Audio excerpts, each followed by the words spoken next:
কবিতাৰ শিৰোনাম আজি সন্ধিয়া। আজি সন্ধিয়া আকৌ তোমাৰ সৈতে দেখা হ'ল। তোমাৰ সেই একেই চাৱনি, যি চাৱনিয়ে মোক দুৰ্বল কৰি তুলিছিল তোমাক ভাল পাবলৈ।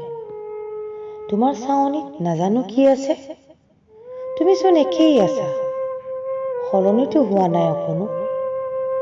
হয়তোবা বয়সৰ পৰিব পাই আছোঁ, মই পিছে নেদেখিলোঁ, কাৰণ মোৰ বাবে তুমি আজিও সূৰ্যৰ প্ৰথম টিকিৰণ, যাৰ কোমল পৰশত মই প্ৰাণ চঞ্চলাজনী হৈ পৰিছিলোঁ।